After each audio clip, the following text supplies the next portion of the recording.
નમસ્કાર, ન્યૂઝ સિટીન ગુજરાતીમાં આપનું સ્વાગત છે અને આપની સાથે હું છું મિત્તલ ખાણીયા। મહત્વના સમાચાર પર નજર કરીએ તો કચ્છ યુનિવર્સિટીમાં એબીવીપીએ વિરોધ નોંધાવ્યો છે। પીએચડી વિષયને લઈને વિદ્યાર્થીઓએ વિરોધ નોંધાવ્યો છે। યુનિવર્સિટીમાં ભરતીના મુદ્દાને લઈને વિરોધ પ્રદર્શન કર્યું।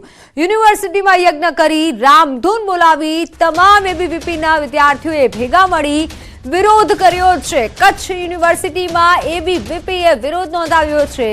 પીએચડી વિષયને લઈને વિદ્યાર્થીઓમાં રોષ જોવા મળ્યો અને વિરોધ નોંધાવ્યો। ભરતીના મુદ્દાને લઈને વિરોધ પ્રદર્શન કર્યું। યુનિવર્સિટીમાં યજ્ઞ કરી રામધૂન પણ બોલાવી।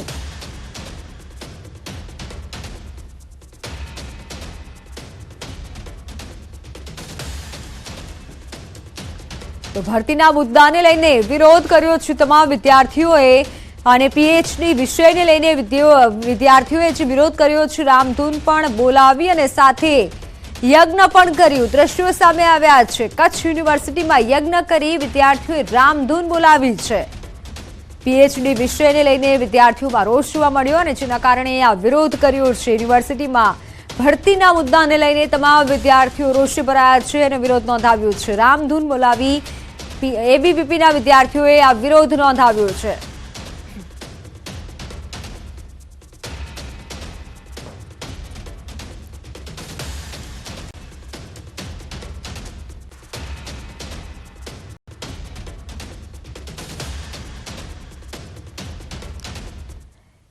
અમદાવાદમાં હવે એએમટીએસ ડીઝલ બસો દૂર થશે। શહેરમાં ઈ બસ અને સીએનજી બસ દોડાવશે। જ્યારે એએમસી ટ્રાન્સપોર્ટ સર્વિસનું ડ્રાફ્ટ બજેટ રજૂ કરવામાં આવ્યું। વધુ મુસાફરો ધરાવતા રૂટ પર 7 ડબલ ડેકર એસી બસ દોડાવવાનું આયોજન કરાયું છે। શહેરના માર્ગો પર દૈનિક 1020 જેટલી બસ દોડવાનું આયોજન છે। 1020માંથી 895 બસ ખાનગી ઓપરેટરની અને અન્ય બસ એએમટીએસની માલિકીની હશે। ઓનલાઈન પર વધુ માહિતી સાથે જોડાઈ ગયા છે પ્રણવ પટેલ। પ્રણવ, હાલ જે ડ્રાફ્ટ બજેટ રજૂ કરવામાં આવ્યું કે જેમાં ઇલેક્ટ્રિક બસો દોડાવવાનું આયોજન છે, શું વધુ વિગત? ચોક્કસ માની શકાય કે એએમટીએસ નું આ ડ્રાફ્ટ બજેટ આજે રજૂ થયું હતું। તેની અંદર 641.50 કરોડનું આ બજેટ હતું। તેની અંદર મહત્વપૂર્ણ વાત એ છે કે નવી 100 એસી બસો દોડાવવામાં આવશે। એટલે હવે જે રીતે બીઆરટીએસમાં એસી બસો છે તે રીતે એએમટીએસમાં પણ નવી 100 એસી બસો દોડાવવાનું આયોજન જે એએમટીએસ કરી રહ્યું છે। બીજી તરફ 7 ડબલ ડેકર ઈ બસો એ પણ ઇલેક્ટ્રોનિક વાહન છે તે ભવિષ્યની અંદર 7 નવી ડબલ ડેકર બસો પણ અમદાવાદ શહેરમાં દોડતી જોવા મળશે। અને કદાચ એ પણ એક ખુશીની વાત છે કે આવતીકાલે કદાચ એક ડબલ ડેકર બસ છે તે પણ અહીં પહોંચી જશે। તો બીજી તરફ હવે જે પ્રવાસીઓ જે જઈ રહ્યા છે તેઓને સ્ટેશન પર ઉભા રહીને કોઈને પૂછવું નહીં પડે કે કયા રૂટ કયા બસની છે। ક્યુઆર કોડના માધ્યમથી પ્રવાસી સમગ્ર રૂટની માહિતી મેળવી શકશે। તો સાથે જ મહાનગરપાલિકાને જે એએમટીએસનો જે નવો લક્ષ્યાંક છે કે વધુમાં વધુ જે રૂટ છે તે આવરી લેવામાં આવે। અત્યારે 145 રૂટ પર બસો દોડી રહી છે, પરંતુ આવનારા સમયમાં 150 રૂટ એવા તૈયાર કરવામાં આવશે કે જેમાં એએમટીએસ બસ દોડશે।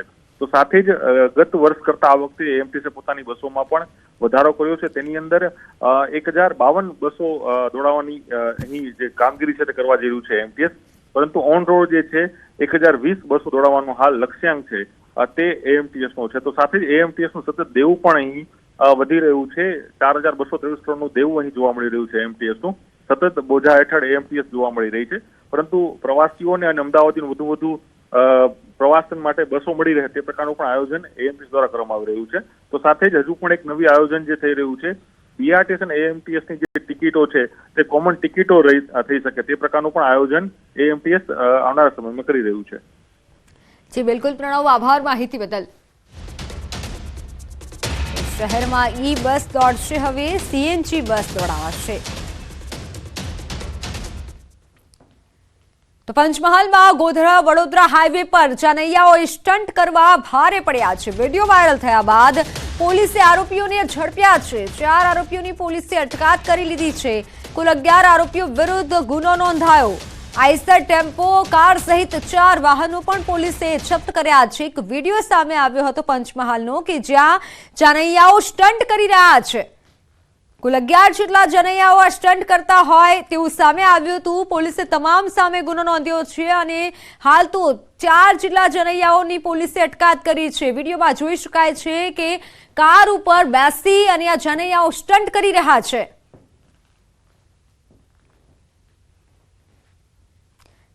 તો આ તમામ જાનૈયાઓને સ્ટન્ટ કરવા ભારે પડ્યા છે. પોલીસે 4 જાનૈયાઓની અટકાયલ કરી લીધી છે. અવારનવાર આવા સ્ટન્ટના વિડીયો વાયરલ થતા હોય છે, પરંતુ જાનમાં જતા જાનૈયાઓ પણ સ્ટન્ટ કરી રહ્યા હોય તેવો એક વિડીયો વાયરલ થયો હતો. પંચમહાલનો આ વિડીયો હોવાનું અનુમાન છે, જેમાં કારના બોનેટ પર બેસી તમામ જે 11 જેટલા જાનૈયાઓ છે તે સ્ટન્ટ કરી રહ્યા છે.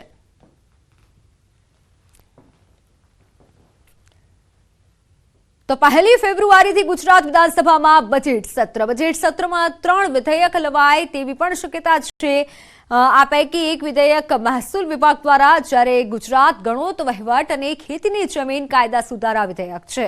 તો આ વિધેયકથી સખાવતી સંસ્થાઓ એટલે કે ટ્રસ્ટ પાસે જે જમીન છે તે જમીનને બિન ખેતી કરવાના દ્વાર ખુલ્લા થશે તેમ સૂત્રોનું કહેવું છે. જોકે આ બિલની ચોક્કસ જોગવાઈઓ શું છે તે જાહેર કરવામાં આવી નથી, જે કેબિનેટની મંજૂરી બાદ જાહેર થશે. સૂત્રો પાસેથી મળતી માહિતી પ્રમાણે સખાવતી સંસ્થાઓની કેટલીક જમીન બિન ખેતી થતી ન હતી અને આથી તેમાં સુધારો કરવામાં આવી શકે છે અને તે જમીન બિન ખેતી થાય તેવો સુધારો બિલમાં લાવવામાં આવી રહ્યો છે. 30 જૂન 2015 અથવા તો તે પહેલા ખરીદેલી જમીન બિન ખેતી કરવા માટે આ જોગવાઈ અમલમાં આવે તેવી શક્યતા છે. આ દરમિયાન રાજ્ય સરકાર દ્વારા બજેટ સત્રના શરૂઆતના દિવસોમાં આ બિલ લાવવામાં આવશે, જ્યારે બાકીના 2 બિલ ફેબ્રુઆરીના અંતમાં લાવવામાં આવે તેવી શક્યતા છે.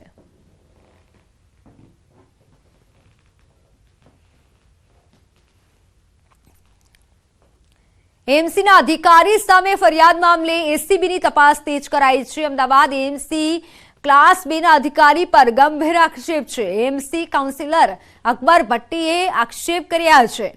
એમસી ક્લાસ 2 અધિકારી સુનિલ રાણા પર ભ્રષ્ટાચારના આક્ષેપ છે.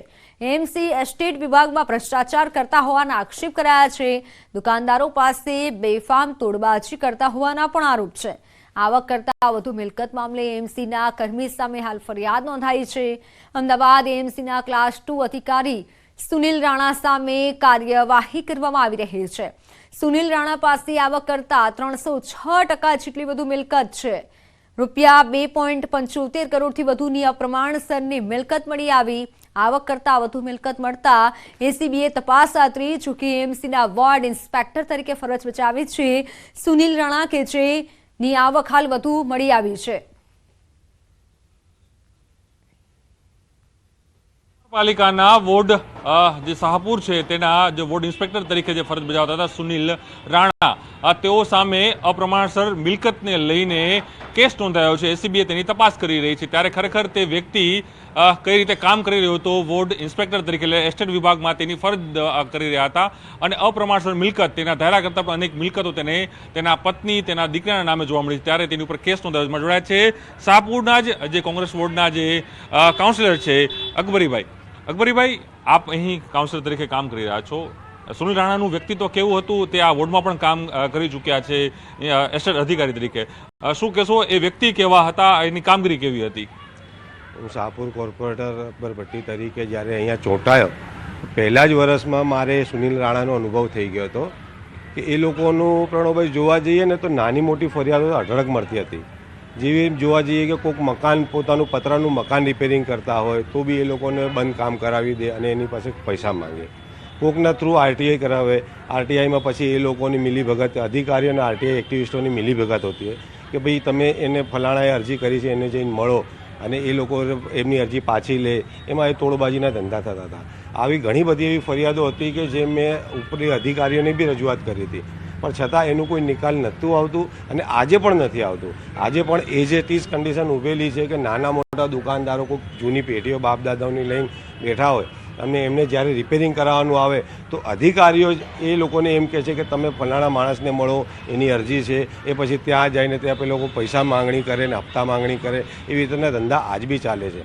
ચોક્કસ આ અકબરી જે કહે છે કે શાહપુરના જે કોર્પોરેટર છે તેઓને ખુદ જાત અનુભવ થાય છે કે આ પ્રકારના જે અધિકારીઓ છે બે કરપ્શન કરી રહ્યા છે, તેને લઈને જ કોર્પોરેશન ઇમેજ પણ ખરાબ થઈ છે, પરંતુ સાથે જ આ જે આંકડો છે કદાચ એનાથી પણ મોટો હોઈ શકે છે. કેમેરા પંકજ મકવાણા સાથે પ્રણવ પટેલ, ન્યૂઝ 18 અમદાવાદ. રાજકોટના રસ્તાઓ પર ઠેર ઠેર પડેલા ખાડા જીવલેણ બન્યા છે. સોમવારે ખાડાના કારણે પિતા પુત્રના મોત થયા હતા. ખાડાના કારણે બાઇક સ્લીપ થતા પિતા પુત્ર પર ટેન્કર ફરી વળ્યું હતું, જેમાં અરેરાટી ભરેલા દ્રશ્યો સામે આવ્યા છે. ત્યારે ન્યૂઝ સિટી ગુજરાતીએ શહેરમાં ખાડા રાજને લઈને રિયાલિટી ચેક કર્યું. શહેરના માધાપર ચોકડી વિસ્તારમાં જેની તપાસ કરતા રસ્તા પર મસ્ત મોટા ખાડા જોવા મળ્યા. સાથે જ પ્રતિબંધ હોવા છતાં ભારે વાહનો દિવસ દરમિયાન બે રોકટોક શહેરના રસ્તા પર દોડતા પણ જોવા મળ્યા. શહેરમાં દિવસ દરમિયાન ભારે વાહનો પર પ્રતિબંધનું જાહેરનામું છે અને જેના છડે ચોક લીરે લીરા ઉડાડતા દ્રશ્યો સામે આવ્યા.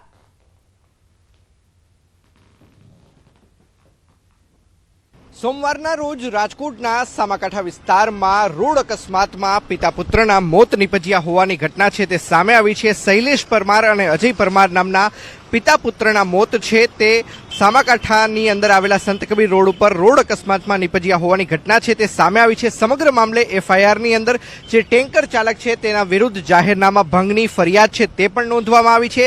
તો સાથોસાથ IPC 304A તેમજ 279-337 અને 338 અંતર્ગત પણ ગુનો નોંધવામાં આવ્યો છે. CCTVમાં પણ સ્પષ્ટપણે જોઈ શકાય છે કે ખાસ કરીને જે પ્રતિબંધ વાળું જે વાહન હતું તે કહી શકાય કે રોડ રસ્તા પર ફરી રહ્યું હતું, તેના કારણે અને ખાડાના કારણે પિતા પુત્રનું છે તે મોત નીપજ્યું છે. ત્યારે ન્યૂઝ 18 અત્યારે હાલ આવી પહોંચ્યું છે માધાપર ચોકડી ખાતે અને અહીંયા જોઈ શકાય છે કે કેટલા મસ્ત મોટા ખાડા છે તે જોવા મળી રહ્યા છે.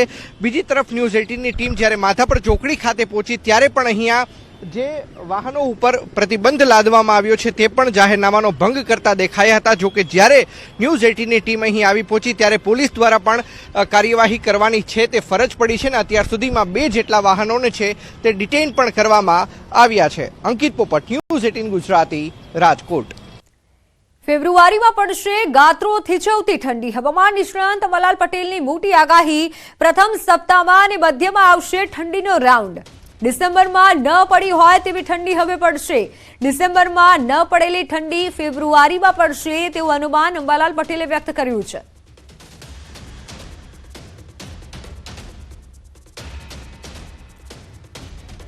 વેસ્ટર્ન ડિસ્ટર્બન્સ સક્રિય થતા તાપમાન વધુ 24 કલાક બાદ તાપમાન 2 ડિગ્રી જેટલું વધશે અને આ સાથે 13.4 ડિગ્રી સાથે ગાંધીનગર અત્યારે સૌથી ઠંડુ શહેર રહ્યું છે. અમદાવાદમાં તાપમાન 14.7 ડિગ્રી નોંધાયું છે અને ગાંધીનગર સૌથી ઠંડુ શહેર રહ્યું છે. પવનની દિશા ઉત્તરથી ઉત્તર પશ્ચિમી રહેશે. ત્યારે અંબાલાલ પટેલે અનુમાન વ્યક્ત કર્યું છે કે રાજ્યમાં ઠંડીથી હવે આંશિક રાહત મળશે. વેસ્ટર્ન ડિસ્ટર્બન્સ સક્રિય થતા પારો પણ ઉંચકાયો છે. 24 કલાક બાદ તાપમાન 2 ડિગ્રી જેટલું વધશે તેવું અનુમાન વ્યક્ત કરાયું છે. 13.4 ડિગ્રી સાથે ગાંધીનગર સૌથી ઠંડુ शहर રહ્યું છે. अहमदाबाद की अगर बात करें तो 14.7 डिग्री सेल्सियस तापमान रिकॉर्ड किया गया है. गांधीनगर में 13.4 डिग्री सेल्सियस तापमान रिकॉर्ड किया गया है, जो कि सबसे न्यूनतम तापमान रहा है गुजरात में. साथ ही अगर हम बात करें कोस्ट की तो उत्तरी कोस्ट में जो है गुजरात कोस्ट में हवाएं जो है उत्तर पश्चिम तथा उत्तर से चलेंगी. और साउथ गुजरात में अगर हम दक्षिणी कोस्ट की बात करें तो वहाँ पे हवाएं जो है उत्तर तथा उत्तर पूर्व से जो है चलेंगी और उनकी विंड स्पीड जो है 10 से 15 नॉट्स के बीच दोनों जगह में. ફેબ્રુઆરીમાં પડશે ગાત્રો થીચવતી ઠંડી. હવામાન નિષ્ણાંત અંબાલાલ પટેલની મોટી આગાહી. પ્રથમ સપ્તાહમાં અને મધ્યમાં આવશે ઠંડીનો રાઉન્ડ. ડિસેમ્બરમાં ન પડી હોય તેવી ઠંડી પડશે. ડિસેમ્બરમાં ન પડેલી ઠંડી હવે ફેબ્રુઆરીમાં પડશે તેવું અંબાલાલ પટેલે અનુમાન વ્યક્ત કર્યું છે. પ્રથમ સપ્તાહમાં ઠંડીનો રાઉન્ડ આવી શકે છે. હાડ કંપાવતી ઠંડી માટે હવે તૈયાર રહેજો, કારણ કે હજુ એક રાઉન્ડ ઠંડીનો આવી રહ્યો છે. ફેબ્રુઆરીમાં કાતિલ ઠંડીનો રાઉન્ડ આવશે. અંબાલાલ પટેલે અનુમાન વ્યક્ત કર્યું છે. ડિસેમ્બરમાં ન પડી હોય તેવી ઠંડી ફેબ્રુઆરીમાં પડી શકે છે. એટલે સ્વેટર અને રેનકોટ હવે તૈયાર રાખજો, કારણ કે માવઠાનું પણ અનુમાન છે અને અંબાલાલ પટેલે ઠંડીનું અનુમાન વ્યક્ત કર્યું છે.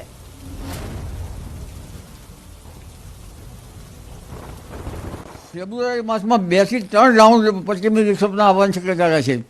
પ્રથમ સપ્તાહની શરૂઆતમાં અને વચ્ચે 1 અને 4 બાદ લગભગ 12-13 સપ્તાહમાં પણ ફેબ્રુઆરીમાં ઠંડીનો રાઉન્ડ આવી શકશે. અને આ ફેબ્રુઆરીનો રાઉન્ડ જે છે એ લગભગ ડિસેમ્બર જાન્યુઆરી માસમાં ઠંડી નથી આવી તેવી ઠંડી હવે જાન્યુઆરીના અંતમાં, ફેબ્રુઆરીની શરૂઆતમાં અને ફેબ્રુઆરી માસમાં આવશે.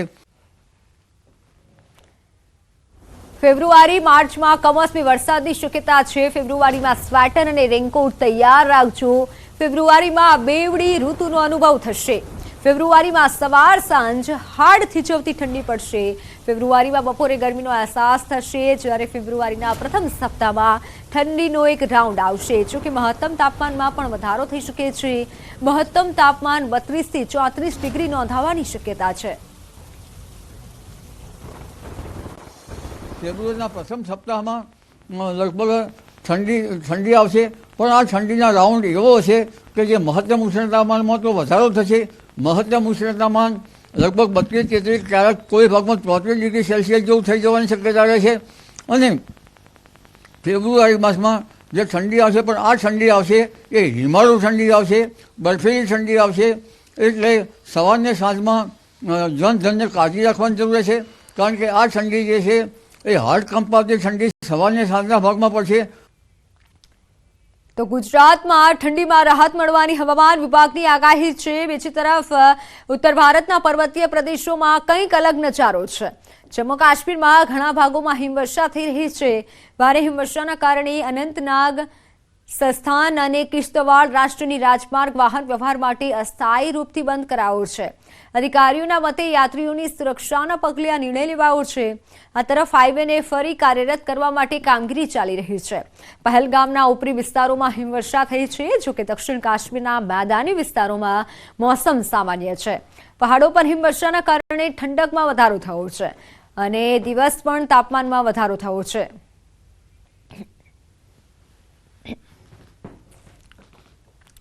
તો હાલ સમાચારોમાં સમય થયો છે વિરામનો.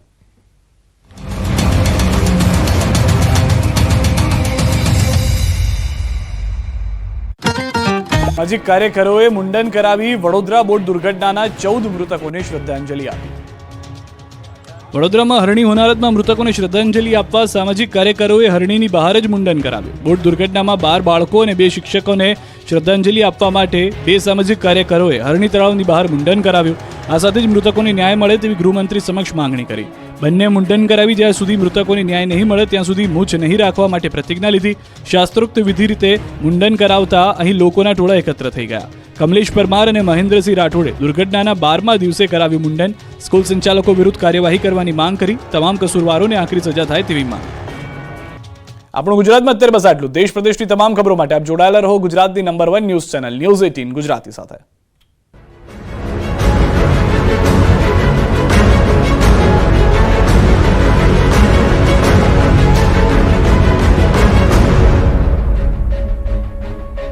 પંચમહાલના લગ્નમાં જાનૈયાઓ ભાન ભૂલી ગયા. લગ્નની મજામાં જાનૈયાઓ એવા ભાન ભૂલી ગયા કે જીવને પણ જોખમમાં મૂકી દીધો. ગોધરા વડોદરા હાઈવે પર જાનૈયાઓને લગ્નમાં નશામાં ચૂર કાર ઉપર ચડી ડાન્સ કર્યો.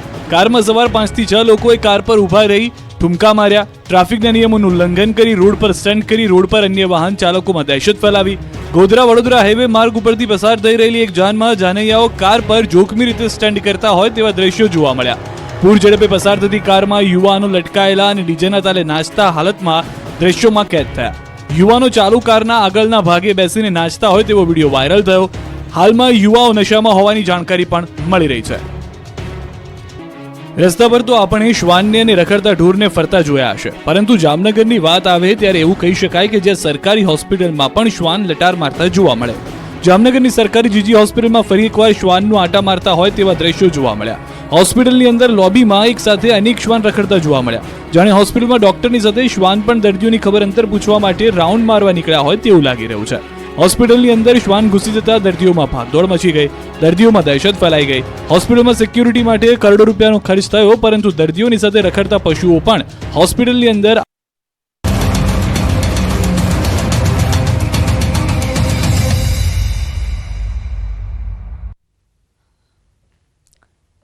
Welcome back. ગુજરાત ગૌણ સેવા પસંદગી મંડળ ગાંધીનગર દ્વારા ગુજરાત ગૌણ સેવા વર્ગ 3ની જગ્યામાં વધારો કરાયો છે, જેથી કુલ જગ્યા હવે 4300 થી વધી 5200 થઈ છે.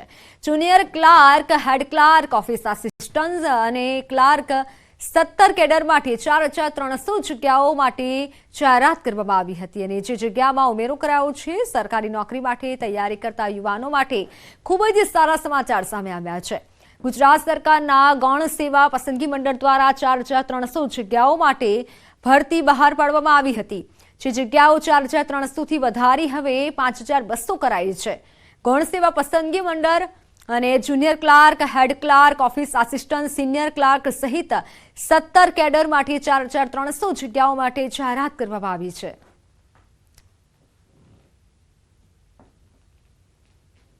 2018 જગ્યાઓ ભરવાની હતી, તેમાં 898 જગ્યાઓનો ઉમેરો કરવામાં આવ્યો। હવે જે મૂળ જાહેરાત 4,304 જગ્યા ભરવાની હતી, એના બદલે કુલ હવે 5,202 જગ્યાઓ ભરવા માટે એપ્રિલ માસમાં સંયુક્ત સ્પર્ધાત્મક પરીક્ષા CBRT પરીક્ષા પદ્ધતિથી યોજવામાં આવશે। મંડળ આ પરીક્ષા સંપૂર્ણપણે પારદર્શક અને તટસ્થ રીતે ભરતી કરવા કટિબદ્ધ છે। સુરેન્દ્રનગરમાં કેનાલના પાણી મીઠાના ગરોમાં ફરી વળ્યા। ખારાઘોડા રણમાં 200 થી વધારે વીઘામાં પાણી ફરી વળ્યા।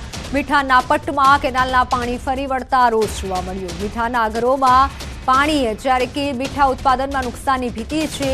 નુકસાનની ભીતિની સાથે જ હાલ અગરોમાં પણ રોષ જોવા મળ્યો છે। વારંવાર નર્મદા કેનાલના પાણી રણમાં ફરી વળે છે ત્યારે મીઠાના અગરોમાં ફરી વળતા અગરિયાઓમાં ભારે રોષ જોવા મળી રહ્યો છે।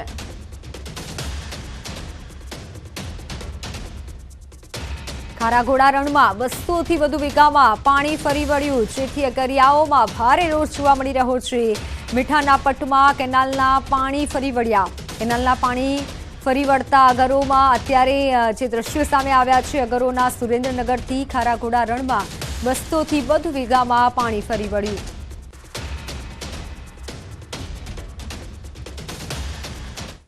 આંધ્રપ્રદેશના વિશાખાપટ્ટનમમાં વૃદ્ધાની હત્યાના પ્રયાસના લાઈવ સીસીટીવી સામે આવ્યા છે। વૃદ્ધ મહિલાનું ગળું દબાવી હત્યાનો પ્રયાસ કરતો શખ્સ કોઈ કુખ્યાત હત્યારો નથી, પણ કેબલ ઓપરેટર છે। ટીવી કેબલ ઠીક કરવા આવેલા વ્યક્તિની દાનત બગડી અને ઘરેણાની લૂંટ માટે મફલરથી મહિલાનું ગળું દબાવી દીધું। આરોપીએ મહિલાનું મોં દબાવી શ્વાસ રોકવાનો પ્રયાસ કર્યો, પણ મહિલા હિંમત ન હારી અને બચવાની કોશિશ કરી। આખરે મહિલા બેભાન થઈ જતા કેબલ ઓપરેટર તેને મૃત સમજી 8 તોલાની ચેન લઈ ફરાર થઈ ગયો। જ્યારે મહિલાની દીકરી ઘરે આવી ત્યારે માતાને હોસ્પિટલમાં સારવાર અર્થે ખસેડ્યા, જ્યાં મહિલાનો જીવ બચી ગયો। અંકાપલ્લી પોલીસે આ મામલે ફરિયાદ નોંધી ફરાર આરોપીને પકડવા માટે શોધખોળ હાથ ધરી છે।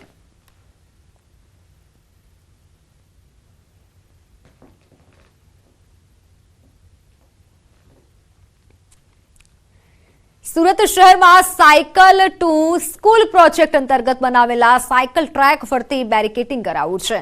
શહેરમાં બાળકો સાયકલ લઈ શાળાએ આવે તે માટે આ પ્રોજેક્ટ અમલમાં મૂકવાની વિચારણા છે, જેમાં સુરત શહેરની પસંદગી કરાઈ હતી અને દેશનો પ્રથમ સાયકલ પ્રોજેક્ટ શરૂ કરાયો હતો। જોકે આસપાસના સોસાયટીમાં લોકો સાયકલ ટ્રેક પર વાહનો પાર્ક કરી દેતા હોવાથી શોભાના ગાંઠિયા સમાન આ પ્રોજેક્ટ બન્યો હતો। દેશના વડાપ્રધાન નરેન્દ્ર મોદી દ્વારા એક આહવાન કરવામાં આવ્યું હતું કે શાળાએ જતા બાળકો સાયકલ લઈને સ્કૂલે જાય, જેને લઈને પ્રદૂષણ ઓછું થાય, સાથે સાથે તેમનું સ્વાસ્થ્ય સારું રહે તે માટેની એક વાત કરી હતી। જો કે આ વાત બાદ સુરત મહાનગરપાલિકાએ એક નવતર પ્રયોગ કર્યો હતો। સુરતના સિટી લાઇટ વિસ્તારમાં આવેલી સ્કૂલમાં આ નવતર પ્રયોગ કરવામાં આવ્યો હતો। શાળાએ આવતા અને જતા તમામ બાળકો સાયકલ લઈ આવે તેના માટે ખાસ એક ટ્રેક બનાવવામાં આવ્યો હતો, પણ આ ટ્રેકમાં આજુબાજુના રેસિડેન્ટ વિસ્તારના લોકો ગાડીઓ પાર્ક કરી દેતા હતા, જેને લઈને આ ટ્રેક બાળકોના સાયકલ માટે ઉપયોગમાં લેવાતો નહોતો। પણ મહાનગરપાલિકા અને સુરતની જે શાળાએ નવતર પ્રયોગ કર્યો હતા તેમના આચાર્યો દ્વારા લેખિતમાં ફરિયાદો આપવા બાદ આ ટ્રેક ઉપર ખાસ કરીને અલગ પ્રકાર તૈયાર કરવામાં આવ્યો છે, જેથી ખાનગી વાહનો પ્રવેશી ના શકે અને બાળકો સાયકલ લઈને સ્કૂલે જાય। એટલે કે જે પ્રોજેક્ટ હતો તે ઘરથી સ્કૂલ સુધીનો સાયકલનો પ્રોજેક્ટ હતો। આપણી સાથે શાળાના આચાર્ય છે, આપણે સીધા એમની સાથે વાત કરવાનો પ્રયાસ કરીશું। સાહેબ, સૌપ્રથમ આપનું નામ, હોદ્દો અને કઈ શાળા છે આપની? મારું નામ ઓમ પ્રકાશ ખીંચી છે। શાળા નંબર 160ના આચાર્ય છું, હિન્દી મીડિયમ। સાહેબ, કયા પ્રકારનો આ નવતર પ્રયોગ હતો, શું હતું અને કેટલી મુશ્કેલી બાદ અત્યારે આ ટ્રેક વિદ્યાર્થીઓ માટે ખુલ્લો મુકાયો? ના, PM શ્રીના સૌજન્યથી આ એક નવો પ્રોજેક્ટ લાવવામાં આવ્યું છે। આ પ્રોજેક્ટ સાયકલ ટુ સ્કૂલ બાળકો સાયકલ દ્વારા સ્કૂલમાં આવે અને પોતાના સ્વાસ્થ્ય અને હેલ્થ કેર રાખે અને વાતાવરણ પ્રદૂષિત ન થાય. અને આ સ્પેશિયલ અને કે સાયકલ ટ્રેક બનાવવામાં આવ્યું છે કે બાળકો આ ટ્રેકના માધ્યમથી આપણે દરરોજ સાયકલથી આવે. પણ પહેલાં તો અહીંયા ખાનગી ગાડીઓ પાર્ક થતી હતી. નહીં, પાર્ક થતી હતી પણ એ અલગ જગ્યાએ, અહીંયા સ્કૂલના આગળ નથી થતી. સ્કૂલની આગળ કોઈ પણ પાર્કિંગની વ્યવસ્થા અલગ જ છે અહીંયા. બાળકો માટે નહીં પણ આજુબાજુના લોકો ટ્રેક ઉપર પાર્કિંગ કરી દેતા હતા, જેને લઈને આ ખાસ બેરિકેડ લગાવવામાં આવ્યા છે. હા, આ ટ્રેક અને કે હમણાં જ લગાવવામાં આવ્યું. 8 તારીખે એનું ઉદ્ઘાટન કરવામાં આવ્યું છે. ટ્રેક પર બાળકો આવે અને ટ્રેકથી જાય અને આ દરમિયાન કોઈ પણ અહીંયા ગાડી પાર્ક નથી થતી અહીંયા. બિલકુલ, સાયકલ ટુ સ્કૂલનો આ પ્રોજેક્ટ દેશના વડાપ્રધાને આપ્યો હતો. સુરત મહાનગરપાલિકાએ નવતર પ્રયોગ કર્યા છે. ઠેર ઠેર લોકો આ ટ્રેકનો ઉપયોગ સાયકલથી કરે, કારણ કે સાયકલ ચલાવવું સ્વાસ્થ્ય માટે સારું છે. પણ બાળકોને અત્યારથી જો કદાચ આ વસ્તુ શીખવાડવામાં આવે તો ભવિષ્યમાં ચોક્કસ બાળકોને શીખવા મળે. પરંતુ આજુબાજુના લોકો જ્યારે આ ટ્રેક ઉપર વાહનો પાર્ક કરતા હતા ત્યારે સુરત મહાનગરપાલિકાએ ખાસ બેરિકેડિંગ કરીને આ ટ્રેકને ખુલ્લો મૂક્યો છે, જેને લઈને આ ટ્રેક ઉપર માત્ર શાળાના વિદ્યાર્થીઓ સાયકલ લઈને આવે. એટલે કે નવતર પ્રયોગની શરૂઆત સુરતની એક શાળા દ્વારા કરવામાં આવ્યો છે. અને જો આ પ્રયોગ સફળ રહે તો આગામી દિવસમાં સુરતની તમામ મહાનગરપાલિકા સંચાલિત શાળાઓમાં આ પ્રકારનો પ્રોજેક્ટ શરૂ કરવામાં આવશે. અને આ પ્રોજેક્ટનું નામ સુરત મહાનગરપાલિકાએ સાયકલ ટુ સ્કૂલ નામ આપ્યું છે. કેમેરામેન ભરત બ્રહ્મભટ્ટ સાથે કીર્તેશ પટેલ, ન્યૂઝ 18 ગુજરાતી, સુરત. તો સમાચારોમાં હાલ બસ આટલું જ. રજા આપશું. નમસ્કાર.